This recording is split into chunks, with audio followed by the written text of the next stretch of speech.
अब चैप्टर 6 है इमेजिनेशन के ऊपर।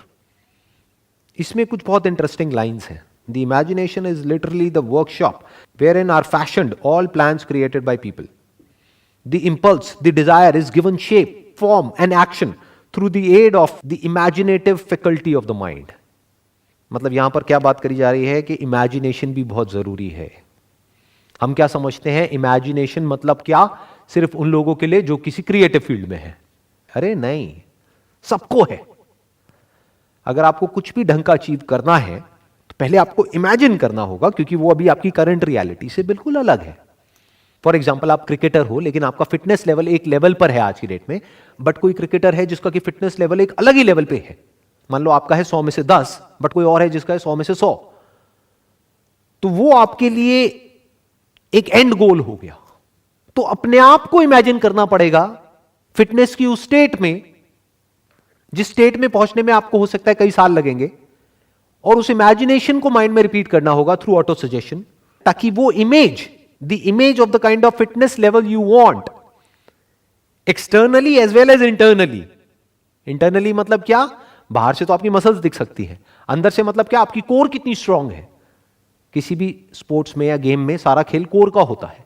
कोर मतलब आप इसको ये भी कह सकते हो, foundation of fitness is core. तो वो बाहर से नहीं दिखता है। तो ये आपका गोल होना चाहिए, और आपके अंदर ये इमेजिनेशन होनी चाहिए कि ठीक है, आज मैं इस लेवल पर हूं, लेकिन मैं अपने आप को इमेजिन कर पा रहा हूं और बिलीव कर पा रहा हूं कि मैं आने वाले 2 साल बाद इस लेवल पर होऊंगा। You must have that imagination powers. नहीं तो आप ये भी कह सकते हो क्रिकेट में इमेजिनेशन पावर की क्या जरूरत है। अगर आप एक बैट्समैन हो तो सामने से बॉल आ रही है और आपको हिट करना है बैट से, खत्म। नहीं जी, उस बॉल को हिट करने के लिए आपका जो फिटनेस लेवल है वो एक पर्टिकुलर लेवल पे होना चाहिए। तो अपनी जो इमेजिनेटिव फैकल्टी ऑफ माइंड है उसको डेवलप करना होता है, उसके ऊपर काम करना होता है। वो बहुत जरूरी है अगर लाइफ में हमको कुछ भी बड़ा अचीव करना है। इनफैक्ट अगर हम अपने आसपास में कुछ भी देखेंगे, दैट कुड बी एनीथिंग, जो भी आदमी ने बनाया, एक सुई से लेकर के एरोप्लेन तक, वो सब क्या है, आज एक रियलिटी है, बट कभी ना कभी किसी ना किसी के माइंड में वो एक इमेजिनेशन थी, तभी वो रियलिटी बन पाई।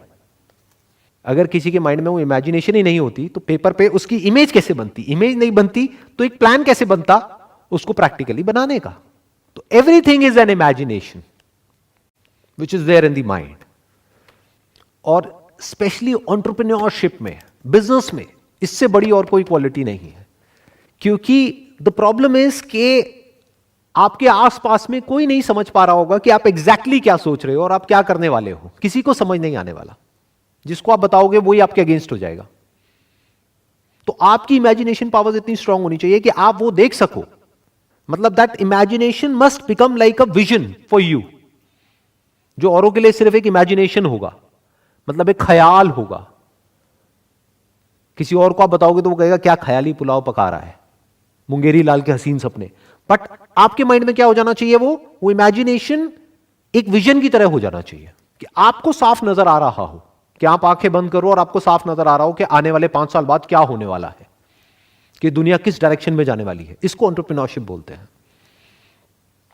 अब जैसा मैंने अभी थोड़ी देर पहले कहा था कि इसमें सिर्फ डिजायर से कुछ नहीं होगा, ऑल्दो डिजायर सबसे इंपॉर्टेंट है, यानी बिना बीज के कुछ नहीं होगा, लेकिन सिर्फ बीज से भी कुछ नहीं होगा। ये बात समझने वाली है कि उसके साथ साथ में और भी बहुत कुछ करना पड़ेगा। खाद डालनी पड़ेगी, पानी देना पड़ेगा, लैंड को आइडेंटिफाई करना पड़ेगा कि वो सॉइल उसके लिए ठीक भी है या नहीं है उस तरह के बीज के लिए। तो ऐसे बहुत कुछ करना पड़ेगा। तो और क्या करना पड़ेगा जो बहुत इंपॉर्टेंट है, या किस वजह से लोग आगे नहीं बढ़ पाते हैं। चैप्टर नंबर 8 है डिसीजन के ऊपर। इसमें क्या डिसीजन